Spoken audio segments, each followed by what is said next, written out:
नमस्कार दोस्तों, कैसे हैं आप लोग। आशा करते हैं आप लोग अच्छे होंगे, स्वस्थ होंगे और मस्त होंगे। तो जैसा कि फ्रेंड्स, आज है आपका 24 जुलाई और आज है आपका मंडे। ठीक है, तो 24 जुलाई को फर्स्ट शिफ्ट का आपका एसएससी सीरियल का एग्जाम था, जो कि दोस्तों आपका फर्स्ट शिफ्ट का समाप्त हो गया है। तो फर्स्ट शिफ्ट में क्या क्या जीके के प्रश्न पूछे गए थे, उन सभी प्रश्नों के साथ मैं उपस्थित हो गया हूँ। तो सभी प्रश्नों को देखेंगे विद एक्स्ट्रा फैक्ट के साथ। ठीक है, लगभग सभी प्रश्न मिल गए, 20 से 22 प्रश्न, सभी प्रश्नों को देखेंगे। चलिए वीडियो को स्टार्ट करते हैं बिना किसी देरी के। चैनल पर नए हैं, चैनल को सब्सक्राइब कर लीजिए। इसका जो PDF है टेलीग्राम पे मिल जाएगा, लिंक डिस्क्रिप्शन में दिया गया है, तो ज्वाइन कर लीजिएगा। ठीक है, देखिए आज का जो हमारा जो पहला जो प्रश्न है वो दोस्तों पूछा गया है कि प्रधानमंत्री जो कौशल योजना है वो शुरू कब हुआ था। ठीक है, तो आपसे ईयर पूछा गया था, तो इसका जो राइट आंसर है आपका हो जाएगा जुलाई 2015। ठीक है, जुलाई 2015 को आपका प्रधानमंत्री कौशल योजना शुरू हुआ था। ये योजना क्या है, तो ये प्रधानमंत्री यूथ ट्रेनिंग प्रोग्राम के नाम से भी जाना जाता है। इस योजना के तहत 2020 तक के 1 करोड़ युवाओं को प्रशिक्षण यानी कि ट्रेनिंग देने की योजना बनाई गई थी। ठीक है, इसके अलावा और कुछ महत्वपूर्ण योजना है जो कि दोस्तों आपके एग्जाम पॉइंट ऑफ व्यू से इंपॉर्टेंट है और आपके एग्जाम में आ रहे हैं और आगे भी आएंगे। ठीक है, तो ये एक और योजना है आपका प्रधानमंत्री आवास योजना। ठीक है, प्रधानमंत्री आवास योजना की बात करेंगे तो ये दोस्तों आपका 2015 में ये भी शुरू हुआ था। इसके अलावा प्रधानमंत्री जनधन योजना, ये दोस्तों आपका 28 अगस्त 2014 को हुआ था। एक है आपका कौशल भारत मिशन, ये भी दोस्तों आपका 28 अगस्त 2014 को ही शुरू हुआ था। स्वच्छ भारत मिशन दोस्तों आपका मिशन स्वच्छ भारत आपका 2 अक्टूबर 2014 को ही शुरू हुआ था। इसके अलावा 2015 में दोस्तों 22 जनवरी को एक और आपका योजना शुरू हुआ, बेटी बचाओ बेटी पढ़ाओ। ठीक है, अभी आप लोग कांड सुन रहे होंगे, ज्योति मौर्य और दोस्तों आपका यूपी के कोई हैं। ठीक है, उसमें से बहुत सारा मीम बन रहा था कि बेटी पढ़ाओ ना कि बीवी पढ़ाओ। ठीक है, तो ये प्रश्न आपका पूछा जा सकता है, बेटी बचाओ बेटी पढ़ाओ योजना कब शुरू हुआ है, तो 22 जनवरी 2015 को शुरू हुआ है। ठीक है, इसके अलावा एक हृदय योजना है, ये कब शुरू हुआ है, तो 21 जनवरी 2015 को आपका हृदय योजना शुरू हुआ है। PM मुद्रा योजना की बात करेंगे तो 8 अप्रैल 2015 को दोस्तों आपका PM मुद्रा योजना शुरू हुआ है।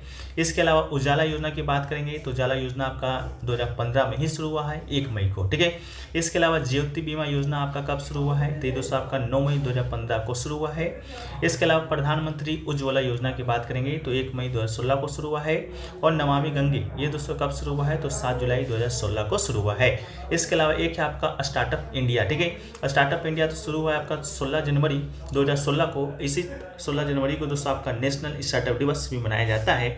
इस बात को भी आप है जो कि याद रख लीजिएगा फ्रेंड्स। ठीक है, चलिए फ्रेंड्स वीडियो में आगे बढ़ते हैं। इससे पहले दोस्तों आपको बता दें कि प्रश्न जो कि आपका दोस्तों 5 से 6 प्रश्न आपका हर शिफ्ट में आपका रिपीटेड हो रहा है। तो ऑल शिफ्ट का यानी कि 14 से लेकर 21 जुलाई तक का एक वीडियो भी बनाया गया है, आप लोग जाकर उससे भी देख सकते हैं। नहीं तो अगर आप देखना नहीं चाहते हैं तो 14 से 21 जुलाई तक का एक PDF कंबाइंड बनाया गया है। ठीक है, ये PDF दोस्तों आपका हिंदी इंग्लिश दोनों माध्यमों में उपलब्ध है, मात्र 25 रुपये में आपको ये मिलने वाला है। ठीक है, GK GS के 500 से अधिक प्रश्न आपके रहेंगे। आज के भी PDF आपके अपडेट हो जाएंगे। ठीक है, सभी प्रश्नों के साथ इंपोर्टेंट एक्स्ट्रा फैक्ट्स भी लगाए गए हैं। ये जो PDF है आपका 27 जुलाई तक मिलेगा। 27 जुलाई तक आपका SSC CGL का एग्जाम है, मात्र 25 रुपये में ही। तो जो लोग लेना चाहते हैं लिंक डिस्क्रिप्शन में दिया गया है, नहीं तो WhatsApp नंबर आपको सामने दिख रहा होगा, यहाँ से भी जाकर आप लोग और भी जानकारी ले सकते हैं और इस PDF को प्राप्त कर सकते हैं। जिनका आगे भी एग्जाम है, अपकमिंग एग्जाम जैसे कि CHL का है, MTS का है, सभी एग्जामों के लिए आपका उपयोगी होने वाला है। ठीक है, चलिए हम लोग वीडियो में आगे बढ़ते हैं। ठीक है, तो अगला जो क्वेश्चन आपसे पूछा गया है वो क्वेश्चन पूछा गया है कि रैयत वाली जो व्यवस्था है सबसे पहले किस राज्य में शुरू हुआ था। ठीक है, तो रैयत वाली जो व्यवस्था है दोस्तों सबसे पहले आपको बता दें किन 2 राज्यों में शुरू हुआ है, तो आपका बॉम्बे और मद्रास में इसका राइट आंसर हो जाएगा। ठीक है, बॉम्बे और मद्रास इसका आपका क्या हो जाएगा, तो राइट आंसर हो जाएगा। ये योजना आपका 1820 में थॉमस मुनरो के द्वारा शुरू किया गया था, इसको भी याद रख लीजिएगा। 1820 में थॉमस मुनरो के द्वारा बॉम्बे और मद्रास में शुरू किया गया था। ठीक है, लेकिन अगर आपका प्रारंभिक प्रयोग के तौर पर शुरू किया गया था तो ये आपका 1792 में ही शुरू कर दिया गया था। ठीक है, कहाँ पर शुरू किया गया था, तो मद्रास प्रेसिडेंसी में, बारामहल जिले में। ठीक है, अगर प्रारंभिक तौर पर पूछेगा तो, लेकिन आपका 2 राज्य पूछा गया था, तो बॉम्बे और मद्रास आपका इसका राइट आंसर आपका हो जाएगा। तो किसके द्वारा शुरू किया गया था, थॉमस मुनरो के द्वारा शुरू किया गया था। ये जो योजना है आपका सरकार और किसानों के बीच एक सीधा समझौता किया गया था। ठीक है, सीधा जो कर था आपका किसानों से ही ले लिया जाता था। ठीक है, बीच में कोई भी जमींदार आपका इसमें इन्वॉल्व नहीं होता था। ठीक है, एक है आपका इजारेदारी पर था, इसकी शुरुआत आपका वारेन हेस्टिंग ने किया था 1772 में किया था। ठीक है, एक है आपका स्थायी बंदोबस्त। ठीक है, शायद इजारेदारी प्रथा को ही आपका स्थायी बंदोबस्त भी इजारेदारी प्रथा के तौर पर, मतलब इसके आगे एक आपका स्थायी बंदोबस्त शुरू किया गया था लॉर्ड कॉर्नवालिस के द्वारा। ये जो व्यवस्था आपका बंगाल, बिहार, उड़ीसा, बनारस, उत्तरी कर्नाटक में लागू किया गया था। एक है आपका महाल वाली व्यवस्था, ये दोस्तों आपका लॉर्ड हेस्टिंग के द्वारा शुरू किया गया था। मध्य प्रांत यानी कि आगरा, पंजाब के क्षेत्रों में नई भू राजस्व व्यवस्था को लागू किया गया था। ठीक है, तो इसको भी याद रख लीजिएगा। इसके अलावा अगला जो क्वेश्चन आपसे पूछा गया कि वर्ल्ड कप 2022, ठीक है, वर्ल्ड कप 2022 अंडर 19, ठीक है, अंडर 19 क्रिकेट टीम का कैप्टन कौन थे। ठीक है, तो आपको मालूम होगा कि वर्ल्ड कप 2022 जो आपका हुआ था वो दोस्तों आपका विजेता बना था अपना देश भारत है। ठीक है, अपना देश भारत बना था, उप विजेता आपका इंग्लैंड बना था। ठीक है, तो इसके टीम के कैप्टन पूछा गया था, तो यश धुल। ठीक है, यश धुल इसका आपका राइट आंसर हो जाएगा। वहीं पर अगर आपसे उप कप्तान अगर पूछ दिया जाए तो उप कप्तान दोस्तों आपका हो जाएगा शेख रशीद। ठीक है, तो अगर पूछ दिया जाए तब इसे यश धुल इसका राइट आंसर हो जाएगा। विजेता अगर आपसे पूछेगा बाद में तो भारत हो जाएगा, उप विजेता आपका इंग्लैंड हो जाएगा। वहीं पर नेक्स्ट क्वेश्चन पूछा गया कि 2022 फीफा वर्ल्ड कप की मेजबानी किस देश ने शुरू किया था। ठीक है, तो ये क्वेश्चन हमने आपको बहुत बार बताया था। ठीक है, तो जो वर्ल्ड कप 2022 है उसका मेजबानी दोस्तों आपका कतर। ठीक है, कतर एक देश है, उसी की राजधानी दोहा में आयोजित हुआ था। ये 2022 का जो फीफा वर्ल्ड कप था ये आपका 22वां संस्करण भी था। अगर आपसे दिनांक पूछ दिया जाए, डेट पूछ दिया जाए, क्योंकि आपका डेट हमेशा पूछा जा रहा है हर शिफ्ट में। ठीक है, तो अगर आपसे डेट पूछ दिया जाए तो 20 नवंबर से 18 दिसंबर के बीच में खेला गया था 2022 में। ठीक है, और आपको बता दें कि ये अरब विश्व में होने वाला पहला विश्व कप था। ठीक है, इसके चैंपियंस की बात करेंगे तो चैंपियंस बना था आपका अर्जेंटीना, जिसका कि तीसरा खिताब था। रनअप की बात करेंगे तो रनअप बना था आपका फ्रांस। ठीक है, इसके अलावा अगर आपसे पूछे जाए तीसरा स्थान पर कौन था तो तीसरा स्थान पर था आपका क्रोएशिया। ठीक है, इसके अलावा चौथा स्थान पर बात करेंगे तो चौथा स्थान पर था आपका मोरक्को। ठीक है, कौन था तो चौथा स्थान पर दोस्तों आपका था मोरक्को। ठीक है, इसके अलावा बात करेंगे शीर्ष स्कोरर का, सबसे ज्यादा गोल किसने किया था तो ये किया था दोस्तों आपका किलियन एम्बापे। ठीक है, किलियन एम्बापे की बात करेंगे तो ये दोस्तों आपका था कहाँ का तो ये था आपका फ्रांस का। ठीक है, जो कि आपका उप विजेता टीम का हिस्सा था। ठीक है, इसके अलावा सबसे ज्यादा गोल तो आपका किसने किया है तो ये किया है, इसको आपको गोल्डन बूट का अवार्ड दिया गया था। ठीक है, अगर आपसे पूछ दिया जाए गोल्डन बॉल का अवार्ड किसे दिया गया था तो ये आपका दिया गया था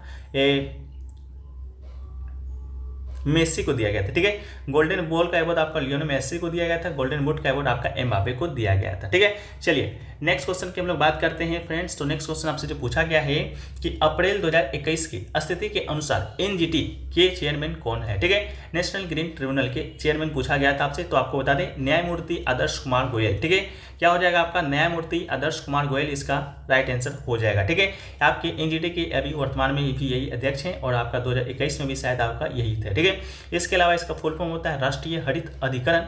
ठीक है, इसका जो गठन है आपका 18 अक्टूबर 2010 को हुआ था, इस बात को भी आप याद रख लीजिएगा। ठीक है, चलिए अगला जो आपका प्रश्न बना था वो बना है कि कंचन जो जंगा है वो आपका किस हिमालय का भाग है। ठीक है, तो ये दोस्तों आपका पर्वत, ये जो पर्वत है आपका कंचनजंगा वो आपका ग्रेट हिमालय रेंज का हिस्सा है। ठीक है, मैं भी आपका शायद ग्रेट हिमालय रेंज आपका ऑप्शन में नहीं था, तो दार्जिलिंग और सिक्किम हिमालय था, जो कि आपका राइट आंसर हो जाएगा। ठीक है, कंचनजंगा की बात करेंगे तो दुनिया का तीसरा सबसे ऊंचा पर्वत है, इस बात को याद रखिएगा। इसकी ऊंचाई की बात करेंगे तो 8586 मीटर है। इसके अलावा स्थित कहाँ पर है तो आपका सिक्किम राज्य में स्थित है, जो कि पूर्वोत्तर भारत का एक राज्य है। इसके अलावा पूर्वोत्तर भारत और पूर्वोत्तर भारत के साथ पूर्वोत्तर नेपाल के बीच की सीमा पर पूर्वी हिमालय में दार्जिलिंग सिक्किम के उत्तर पश्चिम में 46 मील यानी कि 74 किलोमीटर की दूरी पर स्थित है। ठीक है, देखिए नेक्स्ट क्वेश्चन आपसे पूछा गया कि भारत में आधुनिक नृत्य के पिता के रूप में किसे जाना जाता है। ठीक है, तो आधुनिक पिता के रूप में किसे जाना जाता है ये प्रश्न आपसे पूछा गया था, तो इसका जो राइट आंसर आपका होने वाला है वो दोस्तों आपका होने वाला है उदय शंकर। ठीक है, उदय शंकर को आपका क्या कहा जाता है तो आधुनिक नृत्य के पिता यानी कि कहा जाता है भारत में। ठीक है, इसके अलावा उदय शंकर के विषय में हम लोग थोड़ा सा जाने तो इन्हें दूसरा सर्वोच्च नागरिक जो सम्मान है आपका पद्म विभूषण दिया गया था 1971 में, इसको भी आप लोग क्या कीजिएगा याद रख लीजिएगा। ठीक है, इसके अलावा बात करेंगे तो 1962 में उन्हें भारत की संगीत नृत्य और नाटक की राष्ट्रीय अकेडमी संगीत नाटक अकेडमी के द्वारा सर्वोच्च सम्मान पुरस्कार जीवन पर्यंत उपलब्धि के लिए संगीत नाटक अकेडमी फेलोशिप भी दिया गया था। ठीक है, तो ये भी आपका क्या हो जाएगा राइट आंसर हो जाएगा। ठीक है, चलिए नेक्स्ट क्वेश्चन जो पूछा गया वो दोस्तों आपसे पूछा गया कि अशोक ने राज्याभिषेक के कितने वर्ष के बाद, ठीक है, कितने वर्ष के बाद आपका कलिंग युद्ध जो कि किया था। ठीक है, तो ये क्वेश्चन हमने आपको पिछले दिनों में जब आपका एग्जाम हुआ था शायद फ्राइडे को, उसी समय आपको बताया था जब आपका प्रश्न बना था कि कलिंग युद्ध जो कि किससे संबंधित है, तो आप लोग जाकर देख लीजिएगा, पीडीएफ में भी आपका शामिल था कि अशोक ने अपने राज्याभिषेक के 8 वर्ष बाद, ठीक है, कितने वर्ष बाद तो आपका 8 वर्ष के बाद 261 ईसा पूर्व में कलिंग युद्ध जो कि किया था। ठीक है, कलिंग युद्ध जो कि किया था, इस युद्ध के बाद अशोक ने बेरी घोष की जगह धर्मघोष अपना लिया था। ठीक है, इसके अलावा इस युद्ध का जो उल्लेख है आपका अशोक का 13वां शिलालेख है, ठीक है, 13वां शिलालेख है, उसमें इस युद्ध का विस्तृत वर्णन किया गया है। अशोक के विषय में हम लोग बात करेंगे तो आपका मौर्य साम्राज्य, यानी कि मौर्य साम्राज्य जो आपका 16 महाजनपदों में से जो मगध साम्राज्य था उसमें आपका एक मौर्य साम्राज्य हुआ, उसी का एक शक्तिशाली शासक था जिसकी स्थापना चंद्रगुप्त मौर्य ने किया था, ठीक है। किसने किया था? चंद्रगुप्त मौर्य ने किया था। ये भी पूछा था चंद्रगुप्त मौर्य ने किसकी सहायता से मौर्य समाज का स्थापना किया था, तो ये आपका विष्णुगुप्त की सहायता से, जिसे कि चाणक्य कौटिल्य भी कहा जाता है, उसी की सहायता से चंद्रगुप्त मौर्य ने मौर्य साम्राज्य का स्थापना किया था, नंद वंश के अंतिम राजा धनानंद को हराकर, ठीक है। उसी का शक्तिशाली शासक हुआ आपका अशोक, ठीक है। चलिए नेक्स्ट क्वेश्चन जो पूछा गया वो पूछा गया धन के निकास का सिद्धांत जो कि किसने दिया था, ठीक है। तो धन के जो निकास का जो सिद्धांत है वो दोस्तों आपका पहली बार दादाभाई नौरोजी ने दिया था, ठीक है। दादाभाई नौरोजी ने अपनी एक पुस्तक में, ठीक है, इनका एक पुस्तक था poverty and un British rule in India, उसी में धन का निकासन के सिद्धांत का वर्णन किया था। ये जो पुस्तक है आपका 1901 में, ठीक है, 1901 में अंग्रेजी भाषा में प्रकाशित हुआ था। इसके अलावा दादाभाई नौरोजी को भारत के वयोवृद्ध पुरुष के रूप में भी जाना जाता है, इस बात को याद रखिएगा। वो ब्रिटिश समाजवाद के आर्थिक आलोचक थे। उन्होंने 3 बार भारतीय राष्ट्रीय कांग्रेस की अध्यक्षता भी की थी, इस बात को भी याद रख लीजिएगा, ठीक है।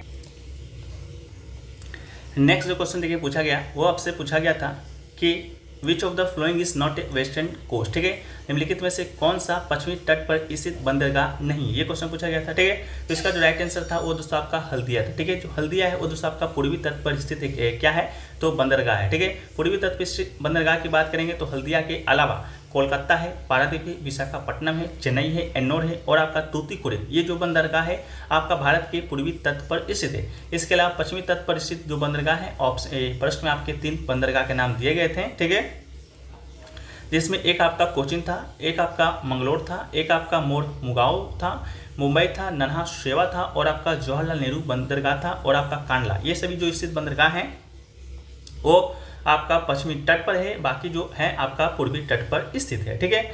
इसके अलावा जो अगला जो क्वेश्चन आपसे पूछा गया वो पूछा गया था आपका कि मंगल और बृहस्पति के बीच एक आपका क्षुद्र ग्रह है, यानी कि लघु ग्रह है, उसका नामकरण है किस व्यक्ति के नाम पर रखा गया है, तो पंडित जसराज, ठीक है, पंडित जसराज इसका राइट आंसर हो जाएगा। मंगल और बृहस्पति की कक्षाओं के बीच एक छोटे ग्रह का जो नाम है प्रसिद्ध गायक पंडित जसराज के नाम पर रखा गया है, ठीक है।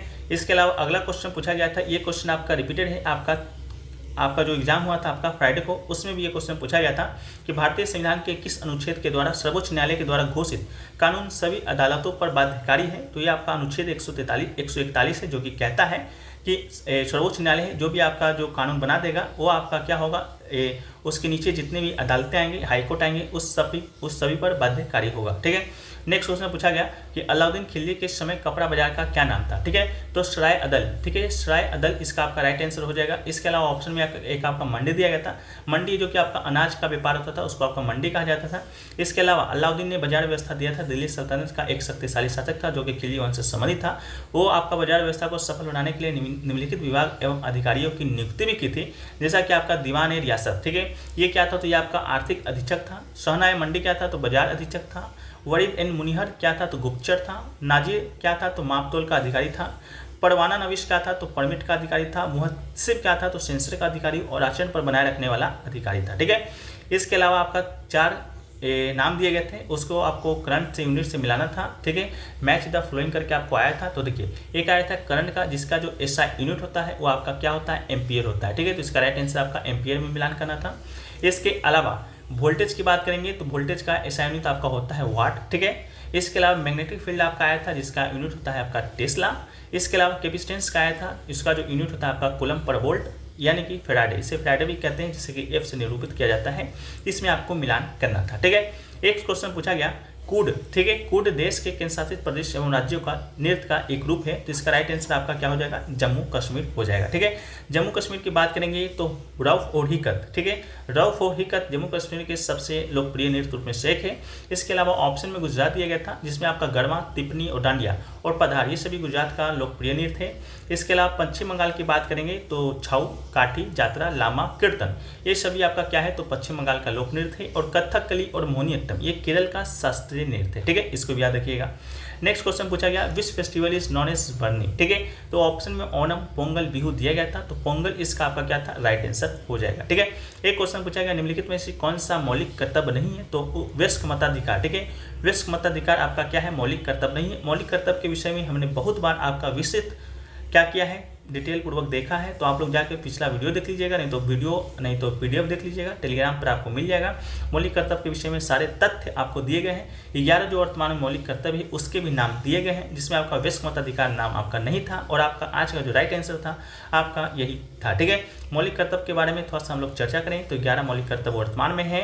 यह आपका जोड़ा गया था 42वां संविधान संशोधन 1976 के माध्यम से। ठीक है, 1976 के माध्यम से जोड़ा गया था। इस समय जब जोड़ा गया था उससे मौलिक कर्तव्य की संख्या 10 थी और एक जो मौलिक कर्तव्य है वो आपका बाद में जोड़ा गया था, जो कि 2002 में जोड़ा गया था 66वां संविधान संशोधन के माध्यम से। स्वर्ण सिंह समिति के सिफारिश पर यह आपका भारतीय संविधान में आया था। तत्कालीन यूएसएसआर यानी कि अब फ्रांस, ठीक अब रूस के संविधान से ये आपका मौलिक कर्तव्य है जो कि आपका लिया गया है। ठीक है, इसके अलावा एक क्वेश्चन देखिए पूछा गया कि विटामिन और खनिज, ठीक है, विटामिन और खनिज की आवश्यकता क्यों होती है। ठीक है, तो ये आपका पूछा गया था, तो इसका जो राइट आंसर आपका हो जाएगा वो दोस्तों विटामिन और खनिज प्रतिरक्षा प्रणाली को बढ़ावा देता है। ठीक है, क्या करता है तो प्रतिरक्षा प्रणाली को बढ़ावा देता है, सामान्य वृद्धि और विकास का समर्थन करता है और कोशिकाओं और अंगों को अपना काम करने में मदद करता है। ऑप्शन के अनुसार इसे आप लगा लीजिएगा। एक क्वेश्चन पूछा गया कि कौन सा आधुनिक व्यापार अंग्रेजों के समय में प्रचलित था, यानी कि which of the following were present during British rule in India. Option में आपका जूट मिल्स दिया गया था, कॉटन मिल्स दिया गया था, आयरन एंड स्टील दिया गया था। ठीक है, और शायद एक ऑप्शन आपका दिया गया था ए और बी बोथ। ठीक है, तो जूट मिल्स और आपका कॉटन मिल्स, ठीक है, ये दोनों आपका क्या हो जाएगा, राइट आंसर हो जाएगा। जूट मिल्स और कॉटन मिल्स आपका क्या था, अंग्रेजों के समय में भी दोस्तों आपका क्या था, प्रचलित था। ठीक है, एक क्वेश्चन देखिए पूछा गया, एक क्वेश्चन और पूछा गया था फ्रेंड्स कि बाजार में जो मुद्रा आपूर्ति होता है, ठीक है, बाजार में मुद्रा आपूर्ति को अनुबंधित करने के लिए, ठीक है, मुद्रा आपूर्ति को अनुबंधित करने के लिए सरकार, ठीक है, सरकार क्या करेगी, निम्नलिखित में से क्या करेगी। ठीक है, एक ऑप्शन था एसएलआर को कम कर देगी, दूसरा आपका बैंक रेट को बढ़ा देगी, एक आपका प्रतिभूतियां खरीदेगी बेचेगी। ठीक है, एक ऑप्शन आपका और था। ठीक है, तो इसका जो आपका राइट आंसर हो जाएगा वो दोस्तों आपका हो जाएगा कि सरकारी जो प्रतिभूतियां होती हैं उसको आपका सरकार है जो कि खरीदेगी और बेचेगी। ठीक है, इसका राइट आंसर हो जाएगा उसी के माध्यम से जो सरकार है मुद्रा आपूर्ति को क्या करेगी, अनुबंधित करेगी या आपका नियंत्रित करेगी। ठीक है, तो ये क्वेश्चन एक आपका ये और बना था। ठीक है, एक क्वेश्चन आपका और देखने को मिला था, आपका कोई ये वुमेन से रिलेटेड प्रश्न बना था। ठीक है, इसका करेक्ट जो लैंग्वेज है वो आपका मिल नहीं पाया है। इसके अलावा लगभग हमने आपके साथ सारे क्वेश्चन जो कि आपके साथ शेयर कर दिया है। ठीक है, क्या कर दिया है, सारे क्वेश्चन आपके साथ शेयर कर दिया है। ठीक है, तो बाकी इसका जो पीडीएफ है आपको टेलीग्राम पे मिल जाएगा, लिंक डिस्क्रिप्शन में दिया गया है, तो आप लोग जाकर वहाँ से क्या कीजिएगा, ज्वाइन हो जाइएगा। ठीक है, एक क्वेश्चन आपका आया था disease and more in the match following से संबंधित कोई क्वेश्चन आपका आया था। ठीक है, एक आपका आया था प्रोटीन एंड मिनरल्स। ठीक है, protein and minerals help in our body. ठीक है, तो मेटाबॉलिक रिएक्शन, ठीक है, इसका राइट आंसर क्या हो जाएगा, मेटाबॉलिक रिएक्शन इसका राइट आंसर आपका हो जाएगा। एक शायद आपका आया था सेंडिमेंट्री रॉक से कुछ संबंधित प्रश्न आया था। ठीक है, वो भी प्रश्न अभी तक मिल नहीं पाया है। ठीक है, कि सेंडिमेंट्री रॉक से आपका जो प्रश्न है आपका क्या देखने को मिला था। ठीक है, इसके अलावा बात करेंगे तो मार्स एंड जुपिटर वाला हम आपने आपको बता दिया है, पंडित दशरथ उसका राइट आंसर हो जाएगा। ठीक है, एक क्वेश्चन देखिए पूछा गया था, मिल गया वुमेन वाला कि first women officer to do skydiving. ठीक है, ये कोई प्रश्न आपसे पूछा गया था कि first women officer to skydiving. ठीक है, इससे संबंधित कोई प्रश्न आपसे पूछा गया था, उसको भी एक बार हम लोग देख लें तो इसका राइट आंसर क्या हो सकता है। ठीक है, तो उसका जो राइट आंसर दोस्तों आपका हो जाएगा लेनेस नाइक मंजू। ठीक है, नाइक मंजू इसका आपका राइट आंसर हो जाएगा। ठीक है, देखिए लगभग सारे क्वेश्चन हैं हमने आपको प्रोवाइड करा दिया है। ठीक है, लगभग सारे क्वेश्चन। ठीक है, एक आपका डाल्टन लॉ से आया था, वो भी प्रश्न हम आपको पीडीएफ में दे देंगे, क्या प्रश्न आपको देखने को मिला था। तो ठीक है, तो आपका जो कर्तव्य बनता है वो बनता है कि आप वीडियो को लाइक कर दीजिए और जितना भी हो सके वीडियो को अधिक से अधिक शेयर कीजिएगा। ठीक है, क्योंकि सारे क्वेश्चन हमने आपके साथ डिस्कस कर लिया है। ठीक है, अब हम लोग मिलते हैं दोस्तों नेक्स्ट वीडियो में, नेक्स्ट शिफ्ट के एनालिसिस के साथ। जब तक के लिए जय हिंद, जय भारत। ठीक है।